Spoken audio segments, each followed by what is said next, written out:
Have you ever, watched a society just slowly lose its mind? And you kind of wonder, how did we get here? Oh, yeah. All the time. I mean, you look around and Right. And it feels like everyone is looking at the exact same set of facts, the exact same reality, but somehow coming away with completely, totally irreconcilable conclusions. yeah, it's wild. It's like we don't even share the same basic reality anymore. Exactly. Well, welcome to the deep dive. Today, we're doing something a little different. We are opening up an ancient text, specifically Surah 26 of the Quran. Also known as Al-Shu'ara, right? Which translates to the poets. Yeah, the poets. Yeah. Now, I know what you might be thinking. You hear, ancient text or Quran, and you immediately brace yourself for this, heavy theological lecture. Right. Some mystical metaphors, maybe a little moralizing about, just being a good person. Yeah, but we are doing something completely different today.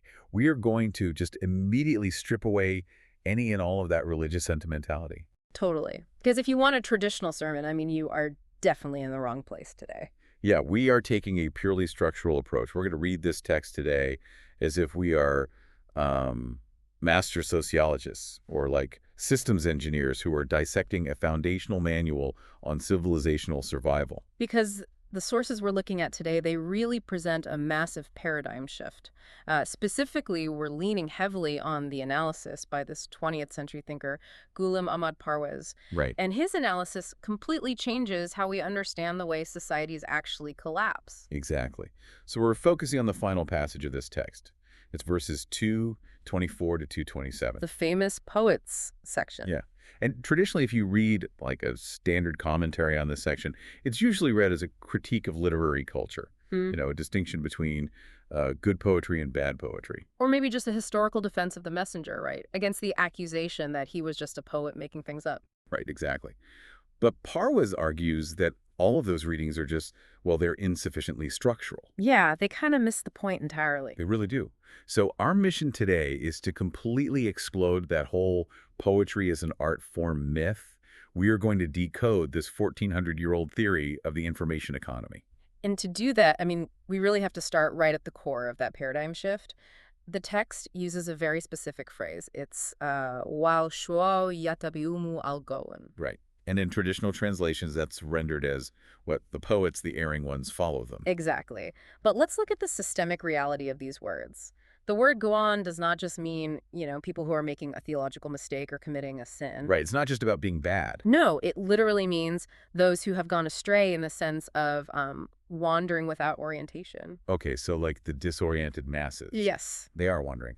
And the poets in this equation, we have to stop thinking of them as literal practitioners of a literary form. Right, we're not talking about guys writing sonnets or, haikus. Exactly. In this structural analysis, the poet is a very specific social type. Their primary speech function in a society is to basically lead their audience away from rational evaluation. Okay, let's establish this firmly, because this is the lens for everything we're going to discuss today. We are viewing speech not as an aesthetic art form. Right. We're viewing it as the operating layer of a society's information architecture. The speech is the vehicle, and disorientation of the masses is the product. Precisely. It operates at a level that really has absolutely nothing to do with literary genre. I mean, you could be speaking in prose, you could be making a documentary, writing a political manifesto. Doing a deep dive. Exactly. If the function of your speech is to disorient the population and, sever their connection from objective, rational evaluation, well, you fit the structural profile of the poet described in this text. That makes so much sense. But before we even get into the actual mechanics of that speech economy, I think we have to look at how the text sets up the stakes. Oh, definitely. Verses 203 to 213, they frame the entire concept of civilizational collapse. Right, the stakes. Because, societies don't just wake up one Tuesday, stretch, and decide to collapse. It's not a sudden magical event. No, disasters do not happen magically. The source material uses a really specific phrase to describe this. It's the accumulative effect. The accumulative effect. Yeah, using Parwez's exact term. Civilizational failure is the result of an accumulative effect of an extractive, flawed system that's just been running over a really long period of time. It makes me think of, technical debt in software engineering. Oh, that's a great comparison. Yeah, when you build a piece of software and you cut corners to get it to market faster, right? You introduce flaws. The software still runs, sure, but the code is super messy. Yeah, it's patched together with duct tape. Exactly. And over years, as you keep adding more features on top of that messy code, the system becomes incredibly unstable. Right, the debt just builds and builds. And eventually the entire application crashes, and you can't just, flip a switch to fix it because the rot is completely baked into the foundation. It's structural. Yeah. Or, to use an even more physical analogy, think of a collapsing bridge. Okay, yeah. A massive suspension bridge doesn't just fail the exact moment it falls into the river. It fails through decades of microscopic stress. Right, little bits of rust, tiny fractures in the steel. Deferred maintenance because the city didn't want to spend the budget. And by the time you actually hear the steel snapping and see the concrete dropping into the water, the failure has already happened. Yeah, the physical collapse is just the final visible manifestation of years of structural rot. Exactly. That's a perfect analogy. The bridge was failing for 20 years. It just became undeniable on Tuesday. And this actually brings us to a really fascinating psychological phenomenon that the text highlights. Oh, right. The illusion of tenure. Yes, the illusion of tenure. When that bridge finally starts snapping, when the consequences of this flawed system finally become visible to the naked eye of the public, what does the society do? They ask for more time. They ask for more time. They say, wait, give us a little more tenure, just a slight extension, and we'll fix it. Right. Just let us patch the software. Give us one more quarter to balance the budget. Give us one more election cycle to fix the institutions. Exactly. But the text is just so ruthless in its logic here, isn't it? It is, because by the time a society is asking for an extension, the structural rot is already terminal. You cannot ask for more time to fix a bridge when gravity is literally already in the process of pulling it down. Yeah, the physics don't care about your election cycle. Exactly. The accumulative effect has reached its critical mass. The physics of the situation no longer allow for a pause. So what does this all mean for how the system actually operates? Because the way this is framed in the analysis, it's not described as, an angry deity throwing lightning bolts from the clouds because people misbehaved. No, not at all. It's described as a mechanical certainty. It is. The text introduces a core concept known as the law of requital, or mukafat e amal. Mukafat e. All right. This is the physical, undeniable consequence of a society's actions. It's presented as an objective law of nature, just like thermodynamics or gravity. So actions have guaranteed reactions. Exactly. It's the idea that a society is never destroyed without first receiving a warning. But here is where we have to strip away the mystical baggage once again. Right. No crystal balls or, weeping statues. No. This warning is not a supernatural omen. It's not a comet in the sky. It's a rational, systemic diagnosis of their flawed operating system. It's the systems engineer looking at the bridge and saying, hey, your load-bearing math is wrong. If you continue driving heavy trucks over this rusted steel, it will collapse. Not because I'm punishing you, but because physics exists. Exactly. The warning is the presentation of evidence. It is a rational, data-driven assessment that the current way of living is mathematically and structurally unsustainable. But a society that's deeply invested in an extractive system, a system that heavily benefits a small elite at the top while crushing everyone else, they don't want to hear the math. Of course not. The elites don't want the trucks to stop rolling because they're making money off the cargo. Right, so they reject the diagnosis. And because they reject the diagnosis, this law of requital plays out to its inevitable destructive conclusion. Yep, gravity wins. Okay, wait, let me push back on this a little bit, or at least wrestle with the mechanics of it. Sure. We've established the physical reality of collapse. The bridge is going to fall if the math is ignored. The engineer is standing there waving the blueprints, screaming that the steel is rusted. Why doesn't anyone listen? It's one thing for the elites at the top to ignore it because they're profiting, right? But what about the millions of people driving across the bridge every single day? Why do they ignore the math? That is the million-dollar question. If the warning is so rational, how does an entire population become so blind to their own impending doom? And this brings us to the linguistic deep dive.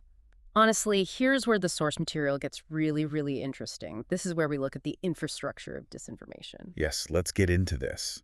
Because if we want to understand why rational warnings are systematically ignored by the masses, we have to look at verses 221 to 223. Right. The text asks a rhetorical question. It says, "Shall I tell you on whom the rebellious ones descend? They descend on every sinful liar." Okay, so the traditional translation uses the word shayatin for rebellious ones. Yes, Hayatan. And the immediate image that pops into anyone's head, regardless of their background, really when they hear shayatin or satans or devils, is little red guys with pitchforks. Oh, absolutely.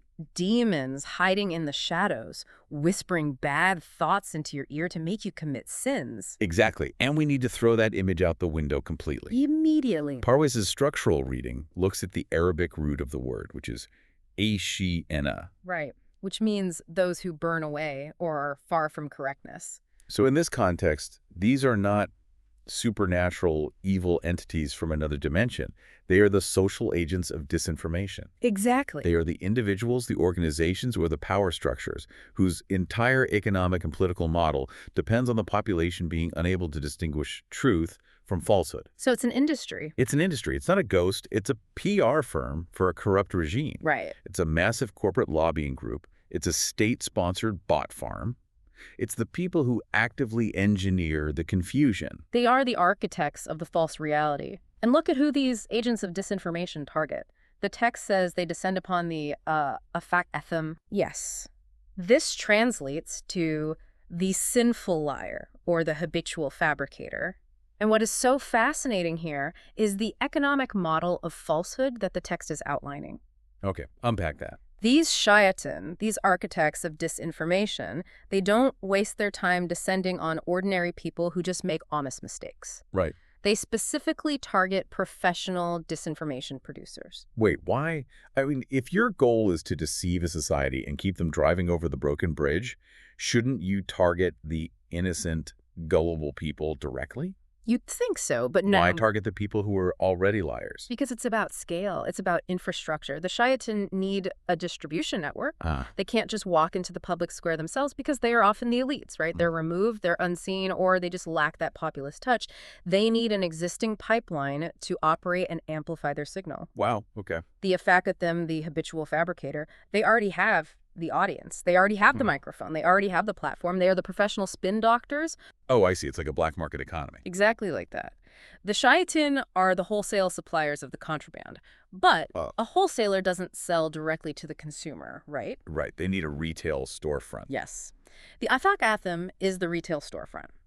The text says in verse 223, Yulkuda al-sama waqtharum karibun. They give ear to the shayatin, and most of them are liars. Oh, wow. So most of them are liars isn't just like a moral judgment saying, hey, these are bad people you should avoid. No, not at all. It's literally a job description. It is a structural description of a social role. Their primary function in the society is the production of falsehood. Their job is to receive manufactured, engineered information from the architects of disinformation and then give it the legitimacy of transmission. They launder the lie. They launder it, they amplify it, they package it in a way that makes it sound credible or at least emotionally resonant to the masses. This is blowing my mind because it maps so perfectly onto modern algorithmic manipulation. I mean, think about how a modern disinformation campaign works today. The architects of a geopolitical narrative, they don't just email a million random citizens. No, that would be incredibly inefficient. Exactly. They find the influencers, the partisan talking heads, the outrage peddlers, the afak-atham who already have millions of followers. Right. People who are already entirely comfortable bending the truth for engagement. Yes, and they feed the narrative through them. The influencer gives it the gloss of authenticity. They become the transmission layer. And notice, I'm not pointing at one side of the political aisle here. Right. This is structurally neutral. Completely neutral. If you look at the extreme right-wing media ecosystem or the extreme left-wing media ecosystem, the mechanism is completely identical. The architects feed the talking points, and the professional fabricators broadcast it to their respective echo chambers. And if we connect this to the bigger picture, you see that this ancient text is describing a highly, highly sophisticated media ecosystem. You have the creators of the false narrative, the shayatin, and you have the distributors, the afak-atham. Together, they create a comprehensive information environment where the truth, the rational diagnosis from that systems engineer about the collapsing bridge, it's completely drowned out. Drowned out by a deafening flood of manufactured reality. Exactly. Which brings us directly to the poets. We've seen the architects, we've seen the transmission layer, and now we arrive at the frontline product. The parasitic speech itself. Right. Verses 225 and 226 lay out the anatomy of this speech. The text says, "Do you not see that they wander in every valley and that they say what they do not do?" Let's break down this concept of wandering in every valley. What does that actually look like? So the source identifies two massive structural failures in this type of social speech. Okay. The first is exactly that, undirected wandering. What this means structurally is that this type of speaker has no stable epistemic position. No stable position. Right. They have no consistent orientation toward a rational principle or an objective truth. Their stance shifts constantly based on whatever the current audience desires or whatever narrative the shayatin need them to push today. They are surfing the algorithm. They have absolutely no anchor. Precisely. They have no anchor in objective reality. The text contrasts this wandering with a concept called the Qalb Salim. Qalb Salim. Yeah, which means a sound, properly oriented heart or mind. A sound mind evaluates empirical evidence and holds a stable position based on that reality. Right. If the bridge is broken, a sound mind says the bridge is broken, regardless of whether the audience cheers or boos. Exactly. But the parasitic speaker's mind is totally unmoored. It produces speech that is epistemically unstable. I love this analogy of wandering in every valley. Because, I mean, if you think about a modern engagement bait influencer or like a populist politician, they literally wander from valley to valley. They really do. Today, they're furious about a political scandal in a valley they know absolutely nothing about. Yeah. Tomorrow, they're peddling a miracle health supplement in another valley. The next day, they're crying about a celebrity breakup or some culture war issue in the third valley. Whatever gets the clicks. Exactly. They just wander from outrage to sentimentality, shifting their personality and their supposed deeply held beliefs based on wherever the views and the money are flowing. It's all about the current. And that brings up the second structural failure mentioned in the verse. They say what they do not do. Oh man, this is huge. It is the fundamental criterion of parasitic speech. There is a total unbridgeable gap between declaration and practice. What is said has zero operational relationship to reality. Zero. The speech does not connect to action. It exists purely to modulate the emotions of the listener. It's all heat, no light. It's meant to stir people up, to create what the sources call a false thirst. Yes, the false thirst of the gone, the disoriented follower. It's kind of like a craving for an emotional high that can never actually be satiated. Like an addiction. Very much like a physiological addiction. The parasitic speaker feeds this addiction with words that sound profound, that sound incredibly angry, that sound deeply beautiful or patriotic, but which demand absolutely no structural change in the real world. And this is exactly why it's so dangerous. Yeah. Put yourself back on that rusting bridge. Okay. The systems engineer is standing there waving the math, saying, we need to pour new concrete. We need to replace the steel. Right. That requires hard work. It requires budget cuts elsewhere. It requires operational reality. Real world action. But then the parasitic speaker shows up, and they say, let us sing a song about how beautiful the river looks today. Let us feel deep patriotic emotions about the rust, for it is the rust of our ancestors. Or let us be furious at the people on the other side of the bridge who caused the rust. Right. Blame the other side. Exactly. It requires no action. It just requires emotion. And people applaud. And they feel incredibly validated, and they feel good about themselves, and the bridge just continues to rot beneath their feet. Which raises a really terrifying question. What happens to a society that becomes culturally addicted to this kind of speech? Yeah. This is where we apply the law of requital to the speech economy itself. When parasitic speech that wanders without orientation and has no connection to practice dominates the public information environment, it structurally impairs the entire community's ability to evaluate reality. It destroys their epistemic capacity. They literally lose the ability to know what is true. Exactly. The degradation of the community's collective epistemic capacity is the fatal blow. A society that processes a high ratio of parasitic speech relative to productive speech loses the ability to distinguish real evidence from manufactured evidence. And the signal-to-noise ratio is completely irreparably destroyed. And this is the precondition for civilizational collapse. Okay, this is the massive aha moment for me in preparing for this deep dive. Yeah. Because if you look at the earlier parts of Surah 26, before we get to this final section about the poets, the text actually goes through 7 distinct historical case studies of civilizational failure. Right. It outlines 7 different modes of collapse. Yeah. You have Pharaoh's tyrannical court, which was destroyed by the arrogance of unchecked power. Classic tyranny. Right. You have the massive arrogant strongholds of the Ad people, who suffered from the delusion of permanence. They thought their civilization was simply too big to fail. Sound familiar? Very. You have the Midianites, who were committing systemic economic fraud with rigged weighing scales, warned by the messenger Shu'aib. Right. You have the people of Lot, who closed themselves off to healthy external exchange. You have the people of Salah, who monopolized the public commons and resources. All very structural economic issues. Exactly. And we read those stories and we think, okay, the problem was tyranny, or the problem was economic fraud, or the problem was hoarding resources. But you're saying the text ends with the passage on the poets for a very specific structural reason. The sequencing of the text is absolutely brilliant. It is making a profound systems engineering insight. Okay, lay it on me. You can try to fix the fraudulent economy of the Midianites. You can try to break the delusion of permanent power of the ad. You can try to pass laws protecting the commons of Sali. But if the underlying speech environment remains parasitic, the community simply lacks the basic epistemic quality required to implement any of those corrections. Wow. I mean, you cannot fix the rigged scales of the marketplace if the population can no longer agree on what a scale even is, because the information layer is so corrupted by disinformation. That is incredible. The disinformation ecology always precedes and enables the extractive social architecture. Always. Bad data leads to a collapsed society. If the operating system of the society is processing garbage code, the physical hardware is going to crash. Right. It doesn't matter how good your economic reform bill is. If the population is being fed manufactured outrage by the Afak Atham, the reform will never, ever be implemented. It guarantees it. The extractive elites, the pharaohs, the fraudulent merchants, the monopolists, they absolutely rely on the parasitic speakers to keep the population disoriented. Because as long as the masses are wandering in every emotional valley, arguing endlessly over manufactured outrage and, cultural grievances.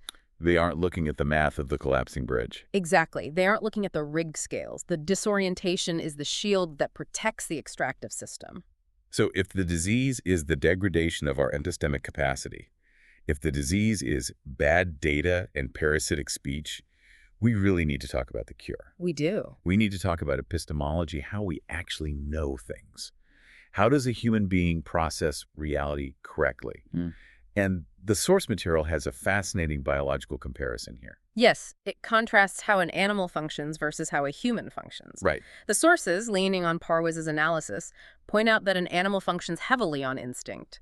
A duckling hatches from an egg and almost immediately knows to run toward the water. Yeah, or a wild animal inherently avoids a raging fire. Exactly. That knowledge is pre-programmed into their biology. They don't have to go to school to learn it. Yeah. But a human infant is born knowing essentially nothing. I mean, if left to their own devices, a toddler will put their hand right into an open flame. Right, they have to learn entirely through sensory input and rational evaluation.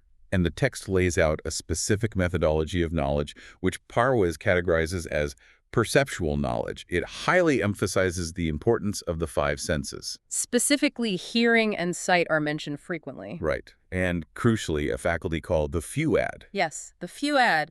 The fuad is the mind's capacity to process, evaluate, synthesize, and make decisions based on that raw sensory data. It's the engine of human reason. It is. The Quranic principle here is incredibly strict, almost ruthlessly empirical. Do not follow that of which you have no verifiable knowledge. Wow, that's direct. It demands empirical engagement with reality. Your hearing, your sight, your mind, they will be held accountable. You cannot just accept unproven assertions. You cannot base your civilizational structure on rumors or folklore. But this is exactly what the parasitic speakers try to bypass. When they can't prove their claims with empirical evidence, when they can't show you the math on the bridge, they claim a completely different, unassailable source of knowledge. They claim intuition. Yes, intuition. They claim they're inspired by the muses, or what the Persian tradition calls the srosh.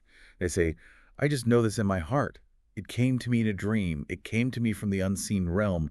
You just have to trust my vision. And that is the ultimate danger. That is the fatal flaw. Because the moment a society accepts the premise that valid, actionable knowledge can be derived from pure, unverifiable intuition. Bypassing the senses and the rational evaluation of the fuad. Exactly. They have completely disabled their own civilizational security system. They are now entirely primed for exploitation by the Afak Ethim, the professional fabricator. Think about it. If you don't require evidence, a liar can tell you absolutely anything. This is so profoundly common today, and it just drives me crazy. I've seen it happen to people I know. Oh, we all have. Think about how often self-deception, auto-suggestion, or just profound, totally explainable psychological phenomena are mislabeled as deep, unassailable spiritual truths. Oh, constantly. People sit in an echo chamber, maybe it's a political rally, maybe it's a wellness retreat, maybe it's an online forum, and they whip themselves up into a massive emotional frenzy. Right, they feel a rush of dopamine and adrenaline. The music is swelling, the speaker is yelling, and they declare, "I have received a profound truth about the universe." But they haven't. No, you didn't. You just hacked your own neurochemistry. You experienced a physiological response to crowd dynamics. And if a whole crowd does it, it leads the masses into a collective delusion. They mistake feeling strongly about something for having evidence of it. Which is exactly what the shayateen rely on. They need you to trust your gut over verifiable data because they know how to manipulate your gut. They can play your emotions like an instrument, but they cannot manipulate the objective laws of physics. They cannot manipulate the law of requital. This theoretical framework of how parasitic speech destroys a society's ability to evaluate reality, it's incredibly powerful. But the source material gives us a devastating historical case study to prove it. A real-world, tangible example. Yes, of what happens when a society's epistemic capacity is so thoroughly destroyed that they literally cannot recognize a blueprint for survival when it is handed directly to them. Let's talk about the tragedy of Allama Iqbal. This is perhaps the most poignant and tragic example in Parwez's entire analysis. Yeah. Allama Iqbal is widely known as a renowned philosopher, poet, and thinker in the early 20th century, particularly in South Asia. Okay. But he wasn't just writing nice thoughts to be recited at dinner parties. Right. Iqbal brought a massive structural civilizational program to his people. He was looking at a society in deep terminal decline under colonialism and internal stagnation. Yeah, collapsing bridge. Exactly. And he provided a comprehensive blueprint for an entire state. He offered an operational code for life, a way to rebuild their social, political, and economic architecture from the ground up based on rational Quranic principles. He was the systems engineer standing by the collapsing bridge, waving the math. He was literally handing them the solution. Exactly. But because his society had been steeped for centuries in a parasitic speech culture where they valued the emotional high of poetry over the hard work of operational reality, their epistemic capacity was ruined. They just couldn't process it. They literally could not process his work as an operational blueprint. They simply consumed it as art. They consumed it as poetry. This is the tragic irony that just kills me. I want to make sure you, listening to this, really picture this. They sat there and praised his rhymes. Yeah. They swooned over his sophisticated vocabulary. They celebrated the rhythm of his words. They held massive gatherings to chant his verses. And they completely, utterly ignored the actual instructions contained within those verses. I mean, Iqbal realized this was happening while he was alive. It must have been absolutely maddening. He literally begged his audience, in his own Persian verses, not to call him a poet. He wrote things like, "I am not a poet, and do not think I am just drunk on wine." He was screaming at them, "This isn't art. This is a survival manual. I am trying to save your lives." He was trying to break through the false thirst of his audience. He wanted them to engage with the operational reality of his words, to do the grueling, unglamorous work of building the society he was outlining. But they just wanted the emotional high of a good recitation. They wanted to feel inspired without having to actually change their behavior. I read in the notes that he actually wanted to write a comprehensive prose book, a straightforward, completely unpoetic manual called Introduction to the Study of Quran, because he realized the poetic form was allowing people to escape the responsibility of action. Right, he wanted to strip away the art so they would just see the instructions. But he passed away before he could finish it. It's exactly like a systems engineer handing a drowning society the blueprints to build a lifeboat. And instead of picking up hammers and wood, the society just sits there admiring the font choice on the blueprint. They marvel at the symmetry of the CAD drawings. They say, "Oh, what a beautifully drafted document," while the water rises up to their necks and drowns them. They gave him titles. They called him the Poet of the East. And by honoring him as an artist, they completely neutralized his threat to the status quo. That is the ultimate, most sophisticated defense mechanism of an extractive system. Wow, yeah. If you cannot silence a revolutionary thinker if their voice is too loud or their logic is too sharp to simply execute or imprison them, you simply categorize them as an artist. Put them in a museum. You put their work in a museum. You recite it at a cultural festival. You teach it in a literature class. By doing so, you sever the vital connection between their speech and operational practice. You make them harmless. Oh, what a beautiful poem about overturning the corrupt elites and establishing justice. Let's frame it in gold and hang it in the hallway of the corrupt elite's palace. Exactly. It's brilliant and it's horrifying. It is. So if the system is this stacked against us, if the information environment naturally degrades toward disorientation and false thirst, how do we fix it? What is the corrective mechanism? This brings us to the grand synthesis of our deep dive. Right. What are the criteria for productive speech? If we know what parasitic speech looks like, what does the cure look like? The Surah gives us a blueprint for civilizational survival right at the very end, in verse 227. And it's incredibly important to see the structural symmetry here. Yeah, walk me to it. The entire Surah is bracketed by the information environment. It opens with the psychology of the messenger, essentially, a warning to the individual not to destroy themselves with grief when the society fails to engage with the evidence. It's a psychological anchor. Right. And it closes with the community's information architecture.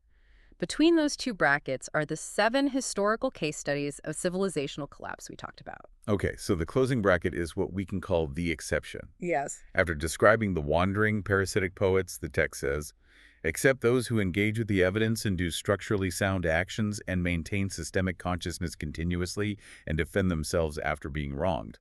Now, let's break down these 4 criteria with absolute granularity because, as we established, this is a social profile, not a theological checklist for getting into heaven. Right, this is the profile of a citizen who can save a civilization. Exactly. Let's look at the first criterion, a manu. Manu. Now, traditionally, this is almost always translated simply as belief. But in this structural context, Parwez translates it as epistemic engagement. Epistemic engagement, okay. It means grounding your speech and your worldview in an honest, rational evaluation of evidence. You aren't operating on intuition. You aren't operating on the false thirst of crowd dynamics. You are operating on verifiable data. You acknowledge the physical reality of the bridge's structural integrity, even if it's bad news. It's intellectual honesty. Got it. Okay, criteria number 2 is amilu al-salihat. Right. This translates to operational follow-through, or doing structurally sound actions. It means connecting your declarations to actual physical practice. There can be no gap between what you say and what you do. Right. If you stand in the public square and say the bridge is falling, your hands need to be mixing concrete the next day. Your speech must have operational reality. You can't just, tweet about the problem and consider your civic duty fulfilled. Exactly. You actually have to build the lifeboat. The third criterion is dakaru allaha kathiran. Okay, so what does that mean structurally?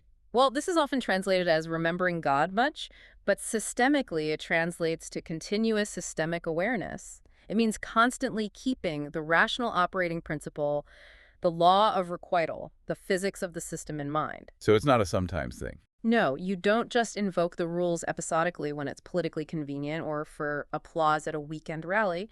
It is a continuous, sustained awareness of how actions produce consequences in the real world. You don't just care about the structural integrity of the bridge when your political enemies are in charge of the maintenance budget. Exactly. You care about it constantly. And the final one, the 4th criterion, intasaru min badi mazulimu. Principled self-defense. Right. This means actively defending the rational social project when the extractive system attacks it. Because, let's be real, if you start exposing the rigged scales, the elites, the power brokers, the mala, they're going to fight back. Oh, they are going to send the Shayatan after you. Yeah. This criterion says you don't cave to social pressure. You don't retreat into writing sad, passive poetry about how hard and unfair the world is. You defend the truth structurally and robustly. And what is most fascinating here is that the text is explicitly saying you need all 4. All 4? This exception is the Surah's final answer to its opening question. If you want to be a functional corrective mechanism in a self-destructing society, you can't just have 1 or 2 of these traits. You need epistemic engagement, operational follow-through, continuous systemic awareness, and principled self-defense. Only this specific profile of speech and action serves the civilizational project. Exactly. Anything else, no matter how beautiful it sounds, no matter how many likes it gets, is just wandering in the valley. It's the ultimate reality check. It tells us that what we so often dismiss as mere art or speech or media consumption, is actually the underlying source code of our society. Right. A corrupted information layer, a society dominated by parasitic speech and the endless amplification of habitual liars. It guarantees physical and economic collapse.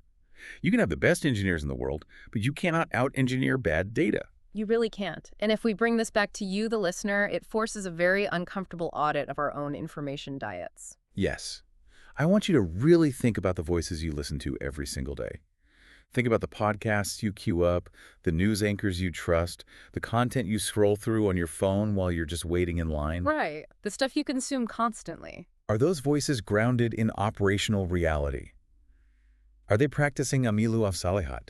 Are they actually connecting their outrage and their analysis to constructive structural action? Or are they just wandering in every valley, driven by that false thirst, farming your attention to boost their engagement metrics? And this raises a final, truly provocative thought for you to ponder. If we look at the mechanics of our modern digital algorithms, what do they inherently reward? Yeah, think about the math behind them. They mathematically reward the rapid shifting of focus wandering in every valley. They reward the high-emotion, low-action engagement of the afak atham, the professional fabricator. The algorithm is quite literally designed to optimize for parasitic speech, because parasitic speech triggers emotion, and emotion keeps you on the platform. Which means we have to ask ourselves, are we currently hard-coding our own civilizational collapse into our global information architecture? It's a terrifying thought. We have built an entire planetary infrastructure that acts exactly as the shayatin, actively seeking out the liars to amplify their disorientation for profit. It's terrifying when you look at it structurally. So what does a personal rebellion against that algorithm even look like tomorrow morning? How do you individually step out of the valley and demand evidence? How do you become the exception? It's something we all need to figure out, and quickly. Because, going back to where we started, the diagnostic landscape might be murky, the voices might be loud, and the poetry might be beautiful, but the bridge is still rusting. And gravity doesn't care if we're distracted by a beautiful song. Gravity always wins. Gravity always wins. Keep evaluating the evidence, everyone. We'll see you on the next deep dive.